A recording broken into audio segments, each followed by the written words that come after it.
Voilà, j'y suis arrivé. Alors pour ceux qui n'ont pas entendu tout à l'heure, j'ai parlé, avant qu'on commence la réunion, d'une dame qui est là, qui a vécu un miracle.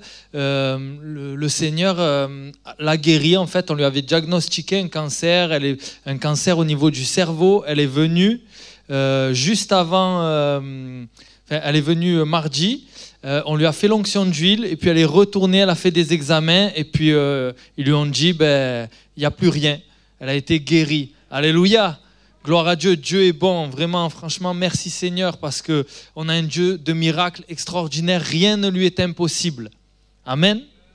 Et on croit en cette dimension miraculeuse, en cette dimension où tout est possible à Dieu, cette dimension du surnaturel de Dieu, et on prêche, on donne cette dynamique à l'Église pour vivre le surnaturel de Dieu depuis un petit moment, et là, lorsque je réfléchissais à ce que j'allais partager avec vous ce soir, ce qu'il m'est venu à cœur, c'était vraiment de partager...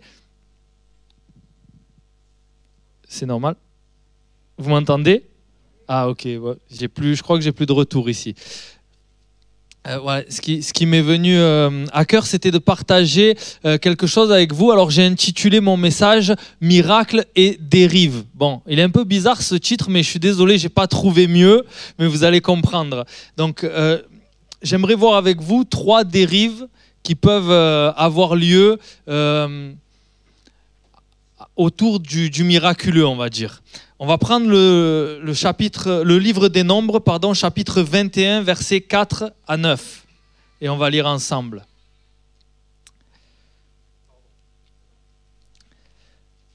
Alors, je lis pour vous. Ils partirent de la montagne de Hor par le chemin de la mer Rouge pour contourner le pays d'Édom. Le peuple s'impatienta en route et parla contre Dieu et contre Moïse. Pourquoi nous avez-vous fait monter hors d'Égypte pour que nous mourions dans le désert? Car il n'y a point de pain et il n'y a point d'eau, et notre âme est dégoûtée de cette misérable nourriture.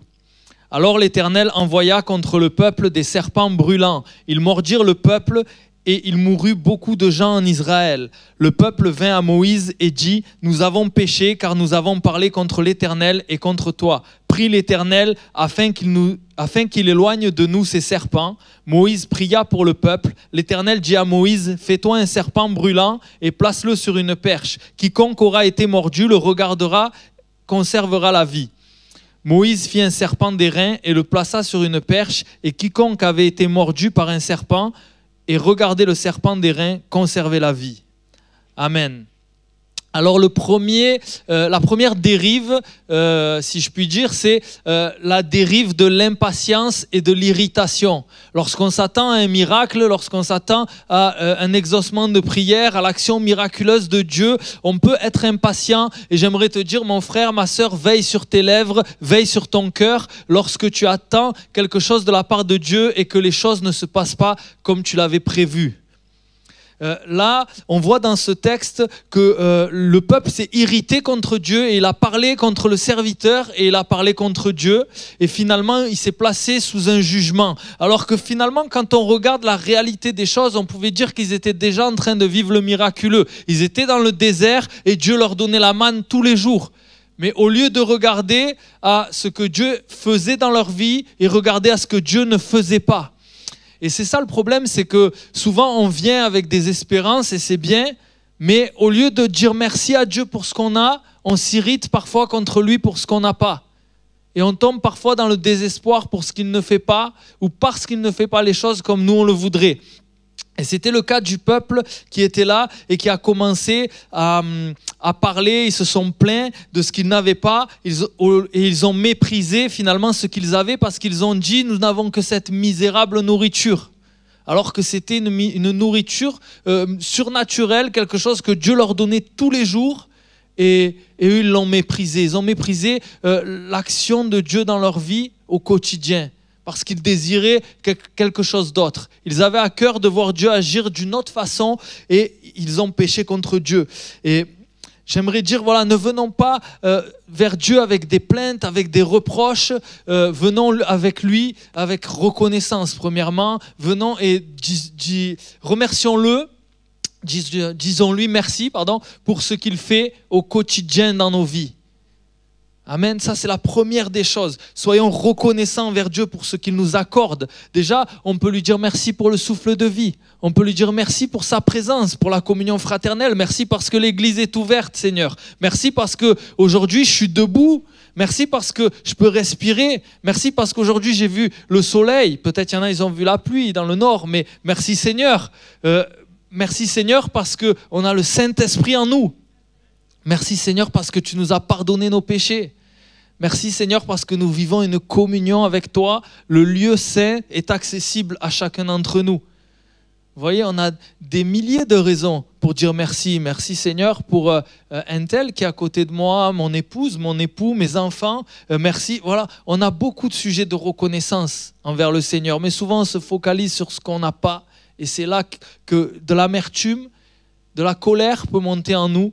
Et vraiment, gardons notre cœur et veillons sur nos lèvres. La première des dérives. Vous voyez, dans Romains 12, verset 12, il est écrit « Réjouissez-vous en espérance, soyez patients dans l'affliction, persévérez dans la prière. » Tu voudrais que Dieu agisse de telle ou telle manière et ça ne se passe pas comme tu veux, sois patient, fais confiance à Dieu et persévère dans la prière. Peut-être que le diable t'incite à t'irriter contre Dieu. Peut-être que même les gens qui sont autour de toi, ils te disent « Mais comment tu fais pour croire encore en Dieu avec tout ce qui t'arrive ? Comment tu fais avec toutes les galères qui t'arrivent pour marcher encore avec lui ?» Peut-être que même c'est quelqu'un de très proche comme toi. Ce soir, j'ai du mal, mais bon. Si je suis faible, le Seigneur me rend fort. On l'a chanté juste avant. Peut-être que c'est quelque chose même de quelqu'un de très proche de toi qui va t'inciter à te détourner de Dieu. Job, dans son affliction, sa femme, elle lui a dit quoi ? Maudis Dieu et meurs. Sa femme, sa propre épouse, elle a dit, mais comment tu fais pour rester encore droit ? Maudis Dieu et meurs. Mais Job, il a gardé son intégrité. Et à la fin de l'histoire, on la connaît. Il a été rétabli. Et j'aimerais te dire, sois patient. Ne t'irrite pas contre Dieu.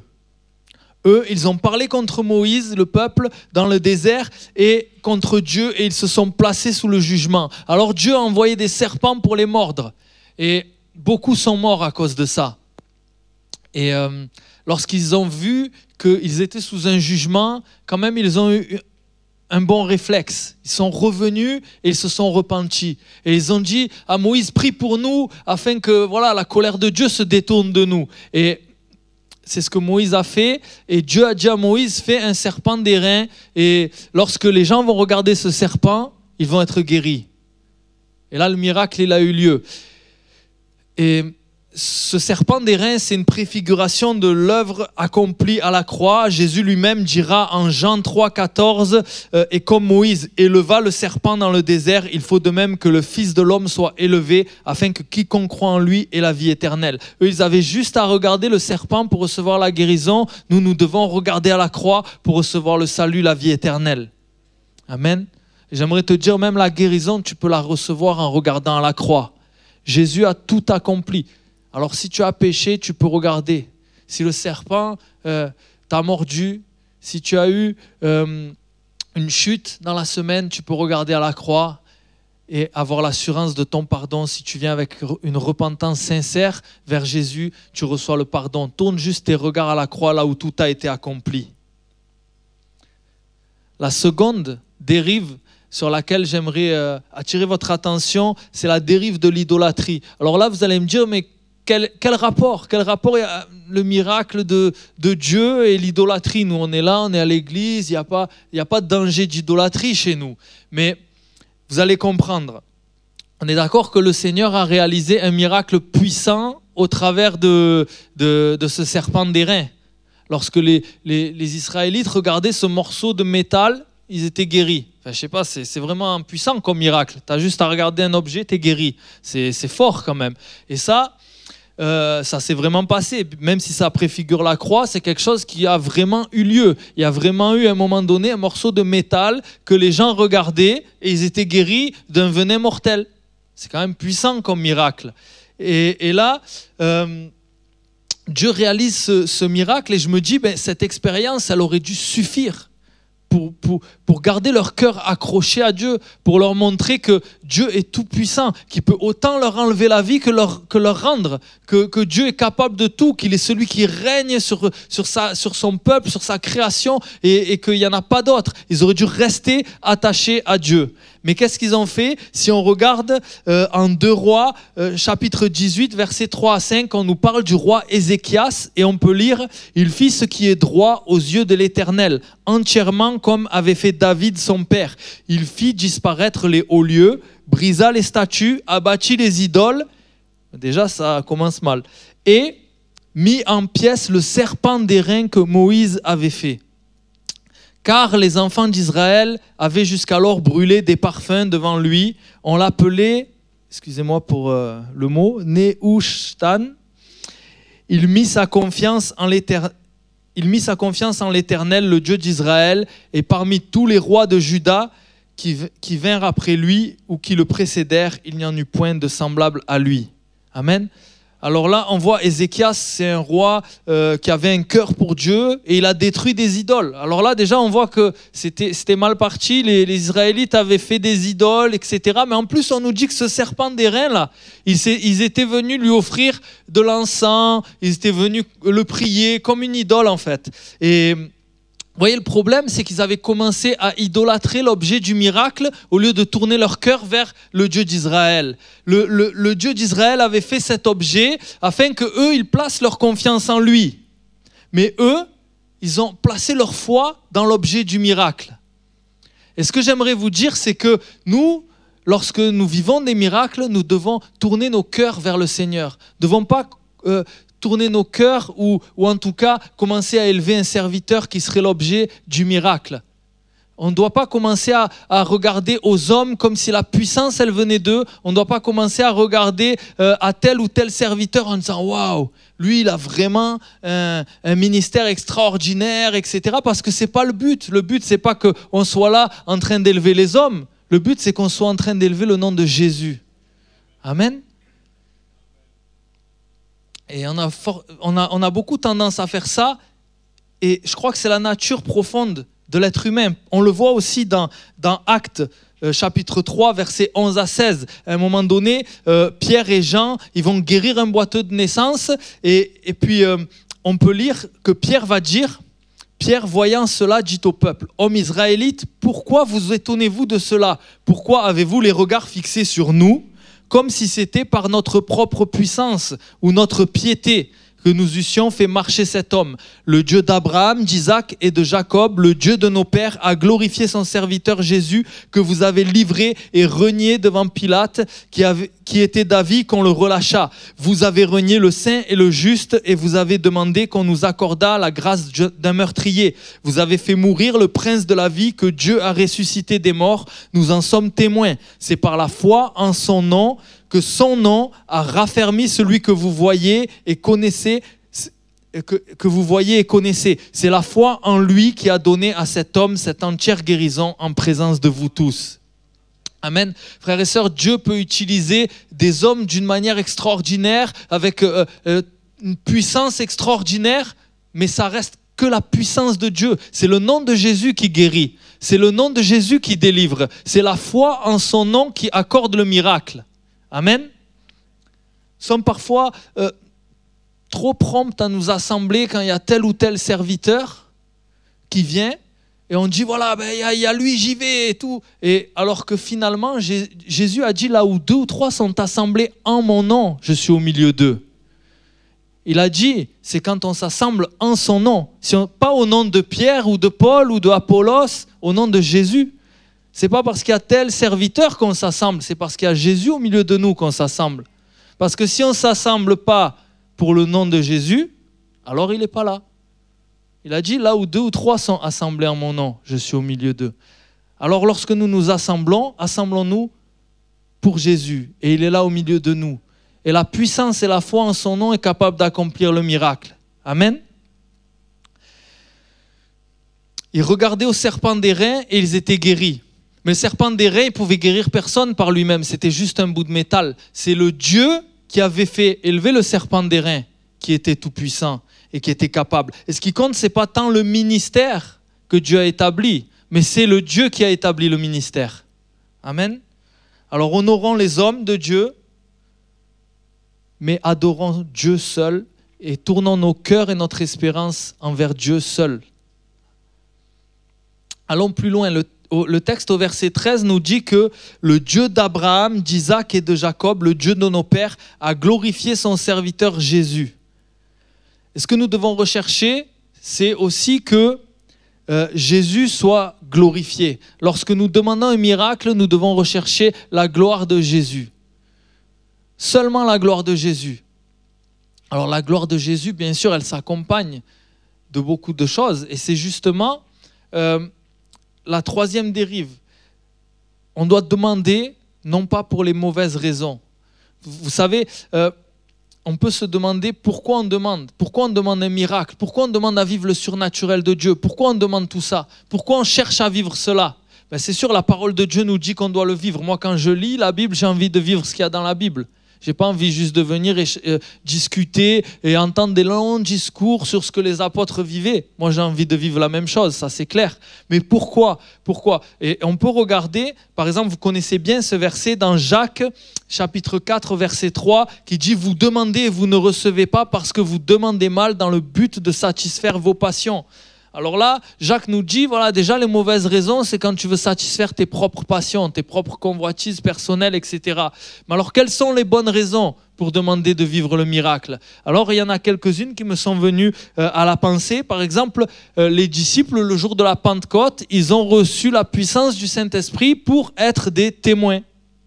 Si on demande la puissance de Dieu, c'est pas pour se faire plaisir, c'est pas pour vivre quelque chose de bien sur notre chaise en disant « Waouh, moi, t'as senti les frissons? Ouais, moi j'ai senti une chaleur. Et toi ?» Non, c'est pour qu'on soit des témoins. Que tu sentes des frissons, de la chaleur, c'est super. Mais Dieu attend de toi que tu sois un témoin. Il te donne le baptême du Saint-Esprit parce qu'il veut t'équiper pour que tu sois un témoin, pour que tu édifies l'Église avec lui. Et chapitre 4, toujours dans le livre des Actes, ils ont demandé à recevoir la puissance de Dieu. Pourquoi faire? Dans le but d'accompagner l'annonce de sa parole. On leur avait interdit de parler de Jésus. Et ils ont dit, non, il nous faut de l'assurance et il faut que le Seigneur envoie des miracles. Leur désir, c'était encore d'annoncer la parole, encore de parler du nom de Jésus. C'était encore d'être des témoins de Jésus. C'était ça la raison pour laquelle ils demandaient des miracles. Non pas juste, Seigneur, on veut vivre des trucs forts avec toi. Non, non. Seigneur, on veut annoncer ta parole. On veut que les gens y voient que tu es le roi des rois. On veut que les gens y connaissent le nom de Jésus. Alors donne-nous l'assurance et envoie des miracles. Ensuite, Paul dira aux Corinthiens, recherchez les dons. Dans quel but? Dans le but d'édifier l'Église. Dans le but d'être utile au corps de Christ. Et il va expliquer par là que la voie par excellence pour rechercher les dons spirituels, c'est l'amour. Il dira, sans l'amour, je peux avoir tous les dons que je veux, ça ne sert à rien. Le plus important, c'est d'avoir l'amour. Et l'amour, c'est une bonne raison. Lorsque je suis ému de compassion, saisi aux entrailles, souvent quand on voit dans la parole de Dieu que Jésus est ému de compassion, derrière il y a quelque chose de fort qui se passe, hein. Alors soyons émus de compassion, ayons les sentiments qui étaient en Christ pour que nous puissions aussi avoir ce désir de vivre la puissance de Dieu, mais pas pour moi, pour que l'autre puisse être béni. Amen. Jésus, lui, il est venu pour les autres. On est trop souvent dans nos attentes, on est trop souvent focalisé sur nous-mêmes. Et ça, c'est des mauvaises raisons. Je ne dis pas qu'on ne doit pas attendre quelque chose de Dieu. Nous aussi, on est au bénéfice de Dieu. Nous aussi, on est au bénéfice du miracle. On vient avec nos attentes. Mais si on vit une foi tout le temps comme ça, quand est-ce qu'on regarde les autres? Quand est-ce qu'on ressemble à notre maître? Parce que nous, notre maître, il est venu pour les autres. Il s'est donné pour le monde. Soyons des disciples comme notre maître.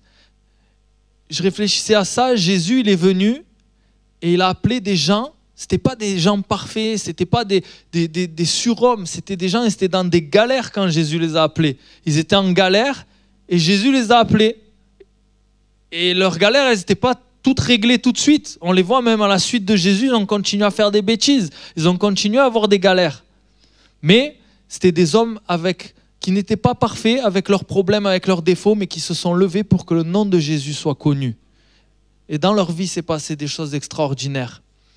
Alors frères et sœurs, est-ce qu'on peut fermer nos yeux et prier ensemble? Seigneur, on veut demander des miracles, mais on veut les demander pour les bonnes raisons. Seigneur, on ne veut pas être focalisé sur nous-mêmes. Seigneur, on veut vraiment, Seigneur, être focalisé sur toi. Seigneur, et lorsque les miracles ont lieu, on veut que la gloire te revienne. On ne veut pas chercher à avoir quoi que ce soit pour nous, Seigneur. On ne veut pas chercher, Seigneur, à ce que le nom de qui que ce soit d'autre que le nom de Jésus soit élevé au milieu de nous. Seigneur, garde-nous de ces dérives. Garde-nous d'avoir une foi, Seigneur mon Dieu, tout le temps tournée vers nous.